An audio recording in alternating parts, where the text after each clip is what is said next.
아침 공기는 유난히 싸늘했습니다. 회장 한도연은 늘 타던 검은 전용차 대신 낡은 트럭의 조수석에 앉아 있었습니다. 거울 속 자신의 모습은 평소와 달랐습니다. 깔끔한 양복 대신 허름한 점퍼, 반짝이던 구두 대신 다른 고무 장화가 발을 감싸고 있었죠. 그는 잠시 숨을 고르며 자신이 서명한 위장 취업 서류를 떠올렸습니다. 이 정도면 아무도 못 알아보겠지. 그의 낮은 중얼거림에 운전기사였던 관리소장은 미소를 지었습니다. 빌딩 관리소에 도착하자 청소부들이 분주하게 움직이고 있었습니다. 도연은 박성수라는 가명으로 소개되었고 모두들 새로 들어온 노인에게 별 관심을 두지 않았습니다. 청소도구를 건네받은 그는 복도 바닥에 얼룩을 닦으며 손끝에 남은 세제 냄새를 잠시 바라보았습니다. 내가 이런 일을 하게 될 줄이야. 그의 마음속에는 자존심과 호기심이 동시에 뒤섞여 있었습니다. 점심 무렵 빌딩 1층 카페 앞을 지나던 도연의 시선이 한 청년에게 멈췄습니다. 그가 바로 예비사위 강민수였습니다. 민수는 손님에게 정중히 인사하며 커피잔을 닦고 있었습니다. 그의 표정에는 거짓이 느껴지지 않았습니다. 그러나 도연은 여전히 경계심을 놓지 않았습니다. 겉으로는 착해 보여도 속은 모르는 법이지. 그의 손에는 어느새 걸레가 쥐어져 있었고 마른 세제가 굳어 손끝이 거칠게 갈라져 있었습니다. 퇴근 시간이 가까워오자 도연은 엘리베이터 거울 속 자신의 얼굴을 다시 한번 바라봤습니다. 주름 사이로 묘한 긴장감이 스며 있었습니다. 회장으로서 모든 걸 통제하던 그였지만 이제는 누군가를 몰래 관찰해야 하는 낯선 위치에 서 있었습니다. 그는 카페 유리문 너머로 민수가 동료들과 웃으며 대화하는 모습을 지켜보다가 천천히 몸을 돌렸습니다. 저 청년이 정말 내 딸의 인생을 책임질 수 있을까? 그날 밤 도연은 처음으로 청소부의 신분으로 하루를 보냈다는 사실이 믿기지 않았습니다. 그러나 이미 돌아갈 수는 없었습니다. 그의 시험은 이제 막 시작된 것이었습니다. 다음 날 새벽 빌딩은 아직 어둠 속에 잠겨 있었습니다. 박성수로 불리는 한도연은 빗자루를 들고 로비 바닥을 쓸었습니다. 마른 먼지가 공중에 흩날리며 불빛에 은빛으로 반짝였습니다. 그는 무심한 척 카페 유리문 너머를 바라보았습니다. 민수는 이미 출근해 커피 머신을 점검하고 있었습니다. 그의 움직임에는 익숙함이 묻어 있었고 정리된 동선 속에서 성실함이 느껴졌습니다. 손님들이 하나둘 들어오기 시작하자 민수의 표정은 부드럽게 변했습니다. 그는 어르신 고객의 주문을 기억해 두었다가 따뜻한 물을 함께 내주었습니다. 그 모습을 지켜보던 도연은 잠시 마음이 흔들렸습니다. 저런 세심함이 진심일까, 계산일까? 그의 머릿속은 끊임없이 의심과 확신 사이를 오갔습니다. 점심 무렵 한 단골 손님이 커피가 차갑다며 불평을 쏟아냈습니다. 민수는 차분히 사과하고 새로 만든 음료를 건넸지만 그 손님은 컵을 바닥에 던졌습니다. 순간 도연은 본능적으로 그쪽으로 발걸음을 옮겼습니다. 그러나 민수는 그를 제지하고 오히려 손님을 향해 고개를 숙였습니다. 도연은 아무 말 없이 뒷걸음질 쳤습니다. 그 청년의 표정에는 분노 대신 이상할 만큼의 침착함이 있었습니다. 오후 도연은 쓰레기통을 비우다 카페 직원들이 떠드는 대화를 엿듣게 되었습니다. 민수 씨는 진짜 착해. 사비로 직원 유니폼 새로 맞춰줬다더라. 그 말에 도연은 묘한 불편함을 느꼈습니다. 그는 너무 완벽한 사람이 오히려 더 수상하다고 생각했습니다. 그날 저녁 카페 매출 마감을 지켜보던 도연의 눈에 이상한 장면이 들어왔습니다. 민수가 돈 봉투를 들고 조용히 카운터 뒤로 사라진 것이었습니다. 도연의 눈썹이 미세하게 떨렸습니다. 그는 일부러 청소도구를 정리하는 척하며 카페 뒤편으로 향했습니다. 그러나 민수는 이미 보이지 않았습니다. 남겨진 봉투 자락이 서류함 아래로 떨어져 있었고 그 안에는 현금 몇 장이 보였습니다. 도연은 아무 말 없이 봉투를 주워들었다가 다시 내려놓았습니다. 딸을 속이는 놈이 아니길 바라야 할 텐데. 그의 발소리가 복도 끝으로 멀어질수록 마음속 의심은 점점 짙어졌습니다. 비가 내리던 저녁, 도연은 빗자루를 붙잡은 채 카페 앞을 서성이고 있었습니다. 민수는 우산을 들고 서둘러 어디론가 향했습니다. 도연은 본능적으로 그를 따라 나섰습니다. 허름한 우비를 뒤집어 쓴 채 비에 젖은 거리를 조심스레 걷기 시작했습니다. 민수는 버스를 타고 외곽으로 향했고 도연은 몇 정거장 뒤에서 뒤따라 내렸습니다. 가로등 불빛이 희미한 골목 끝 낡은 건물 한 채가 서 있었습니다. 그 건물 입구에는 산업재해 유가족 모임이라는 간판이 걸려 있었습니다. 민수는 문을 열고 안으로 들어갔습니다. 잠시 뒤 창문 틈 사이로 불빛이 새어나왔고 도연은 벽에 몸을 기댄 채 그 안을 엿보았습니다. 민수는 중년의 남성과 마주 앉아 있었고 책상 위에는 서류 봉투가 놓여 있었습니다. 그는 고개를 숙이며 봉투를 건넸고 남자는 고맙다는 듯 고개를 끄덕였습니다. 도연은 숨을 죽인 채 그 장면을 바라보다가 서류 봉투에 기부금이라는 글씨를 발견했습니다. 순간 마음 한구석이 흔들렸지만 이내 의심이 고개를 들었습니다. 위선일 수도 있지 사람은 언제든 두 얼굴을 가지니까. 그가 자리를 뜨려던 순간 옆 골목에서 청년 한 명이 다가왔습니다. 민수의 친구로 보이는 남자는 그를 향해 손을 흔들며 무언가를 물었습니다. 민수는 고개를 저으며 짧게 대답했고 얼굴에는 피곤함이 묻어 있었습니다. 두 사람은 헤어진 뒤 민수는 터벅터벅 골목을 빠져나갔습니다. 도연은 일정한 거리를 두고 뒤따르며 그의 어깨를 지켜봤습니다. 비에 젖은 민수의 옷자락은 무겁게 늘어졌고 걸음에는 이상한 체념이 배어 있었습니다. 다음 날 아침 도연은 청소를 하며 직원들의 수군거림을 들었습니다. 민수 씨, 어제 또 봉사 모임 갔다더라. 진짜 대단한 사람이지. 그 말에 도연은 손에 쥔 걸레를 멈췄습니다. 그의 머릿속에는 전날 본 장면이 떠올랐습니다. 도대체 민수는 어떤 사람일까? 그리고 왜 그토록 숨기듯 행동하는 걸까? 그는 확신을 찾기 위해 직접 민수의 뒤를 쫓기로 마음먹었습니다. 그 순간 관리소장의 무전기가 울렸습니다. 박성수 씨, 회장님 전용층 청소 좀 부탁해요. 도연은 잠시 멈칫하다가 묘한 미소를 지으며 대답했습니다. 예, 바로 올라가겠습니다. 엘리베이터 문이 닫히자 도연의 눈빛이 변했습니다. 평소 같으면 누르지 않았을 그 층 지하 보관실.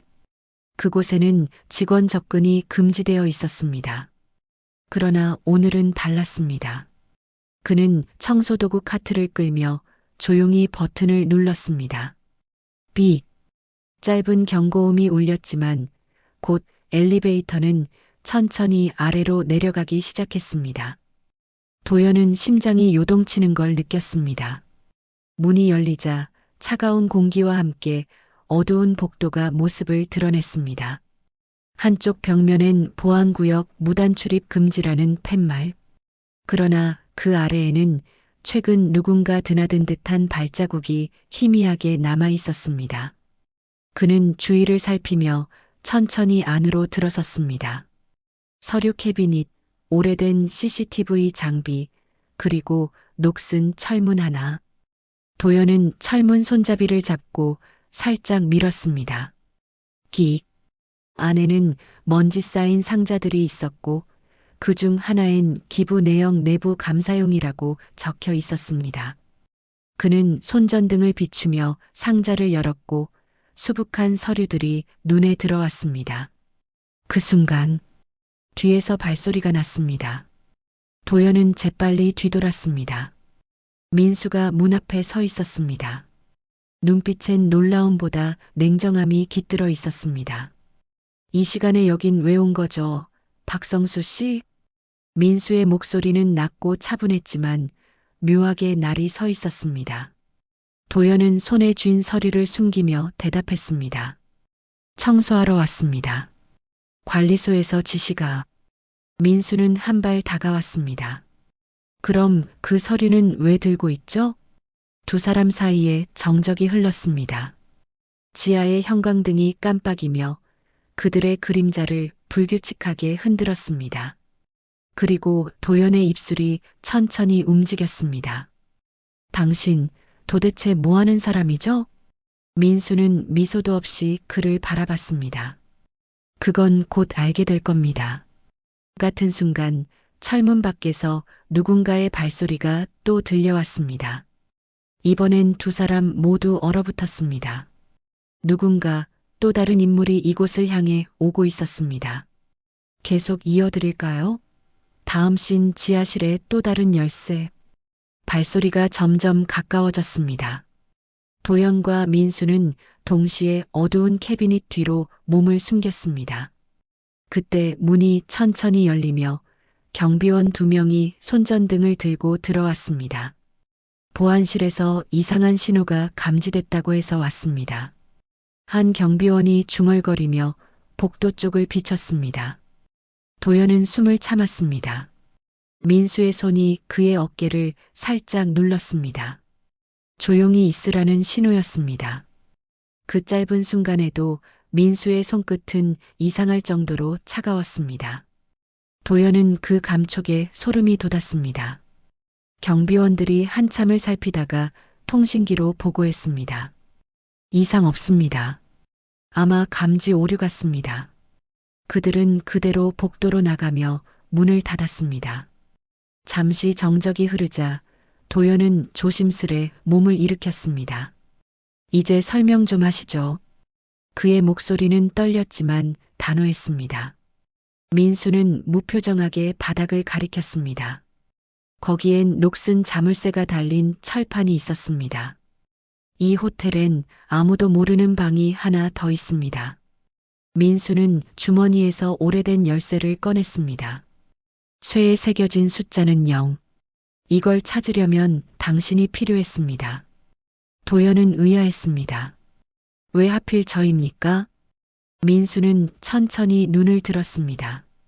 당신 아버지가 이 건물을 지었으니까요. 그 말에 도연의 얼굴이 굳었습니다.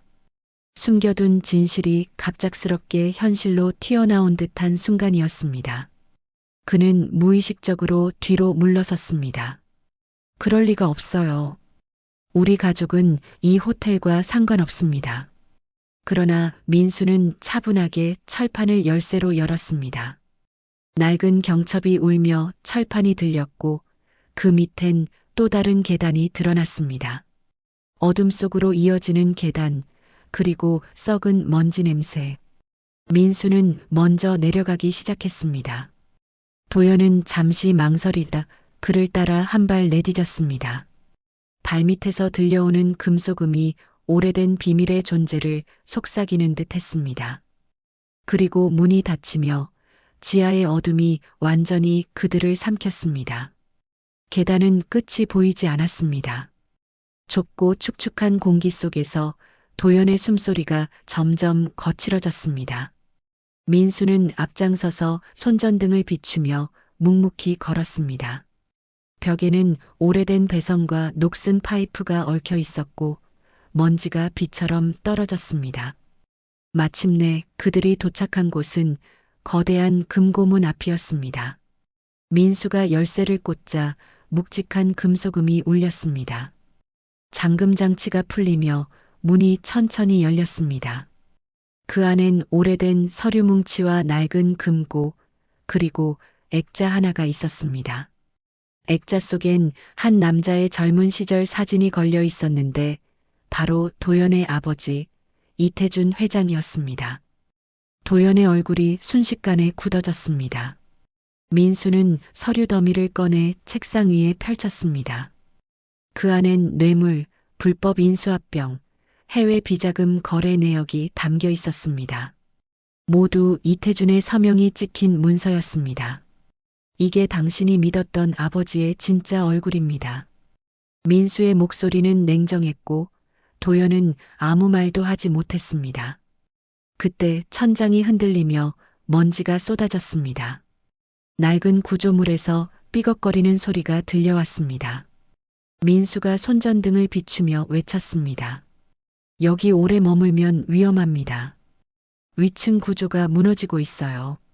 하지만 도연은 움직이지 않았습니다. 그는 액자를 바라보다가 천천히 손을 뻗었습니다. 왜 나한테 이런 걸 보여주는 겁니까? 민수는 그를 바라보며 낮게 대답했습니다. 진실을 알아야 제대로 선택할 수 있으니까요. 그 말과 동시에 천장에서 콘크리트 조각이 떨어졌습니다. 민수는 도연을 밀치며 그 조각을 피했습니다. 순간 거대한 소음과 함께 금고 옆벽이 무너졌습니다. 먼지 속에서 두 사람은 간신히 문 쪽으로 달렸습니다. 계단 입구까지 올라오자 지하실은 완전히 붕괴하기 시작했습니다. 도연은 숨을 몰아쉬며 아래를 내려다봤습니다. 아버지의 이름이 적힌 서류는 불길에 휩싸여 타들어가고 있었습니다. 민수는 그 광경을 끝까지 바라봤습니다. 이제 선택하세요. 숨길 겁니까? 아니면 마주할 겁니까? 그 말은 불길 속에서 묘하게 울려 퍼졌습니다. 그리고 그들의 발치에서 마지막 금속음이 깊게 메아리 쳤습니다. 새벽 도연은 회사 빌딩 옥상에서 도시를 내려다보고 있었습니다. 밤새 불이 꺼지지 않은 창문들이 그의 혼란스러운 마음처럼 깜빡이고 있었습니다. 그의 손에는 민수가 남기고 간 USB 하나가 들려 있었습니다. 그 안엔 지하실에서 본 모든 증거의 복사본이 담겨 있었습니다. 그리고 이걸 공개하면 모든 게 끝난다는 민수의 말이 떠올랐습니다. 그는 노트북을 열고 파일을 실행했습니다. 이태준 회장의 서명, 계좌, 내부 공문까지 명확하게 기록되어 있었습니다. 단 한 번의 클릭이면 모든 세상이 알게 될 진실이었습니다. 하지만 그 클릭은 곧 자신의 인생이 무너지는 선택이기도 했습니다. 그는 잠시 손을 멈춘 채 아버지의 목소리를 떠올렸습니다. 도연아, 사람은 끝까지 지켜야 할 게 있다. 그 말이 지금은 어떤 의미로 들려야 할지 알 수 없었습니다. 그의 눈에는 복잡한 감정이 교차했습니다. 배신, 분노, 그리고 슬픔. 민수가 말했던 선택의 순간이 바로 지금이었습니다. 그는 손끝으로 키보드를 천천히 눌렀습니다. 그 순간 회사 내부 보안망이 즉시 반응했습니다. 모니터의 내부 접근 감지라는 경고창이 떴습니다. 보안팀 직원들이 복도에서 급히 뛰어오는 소리가 들렸습니다. 도연은 USB를 빼서 주머니에 넣고 비상구 쪽으로 달렸습니다. 경비들이 그를 발견하고 무전기를 들며 외쳤습니다. 계단을 내려가던 도연은 민수가 말한 진실의 무게를 실감했습니다. 모든 것이 너무 빠르게 무너지고 있었습니다. 로비 문을 열자 새벽 햇살이 얼굴을 스쳤습니다. 그는 고개를 들어 숨을 몰아쉬며 중얼거렸습니다. 이제 끝까지 가보겠습니다. 그의 발걸음은 회사 밖으로 향했습니다. 뒤편 건물 유리에는 이미 비리 폭로 긴급 속보라는 뉴스 자막이 떠 있었습니다. 도연이 올린 파일이 세상에 퍼진 것이었습니다. 차가운 새벽 공기 속에서 그는 자신이 감당해야 할 결과를 직감했습니다. 그리고 그 순간 전화 한 통이 울렸습니다. 발신자 이름은 민수. 따뜻한 봄날 결혼식장이 꽃향기로 가득했습니다. 도연은 청소부 복장을 벗고 단정한 양복을 입었지만 한켠에는 긴장감이 묻어났습니다. 예식장은 사람들로 북적였고 하객들은 그를 알아보지 못했습니다. 세린과 민수는 무대 위에서 서로를 바라보며 환하게 미소 짓고 있었습니다.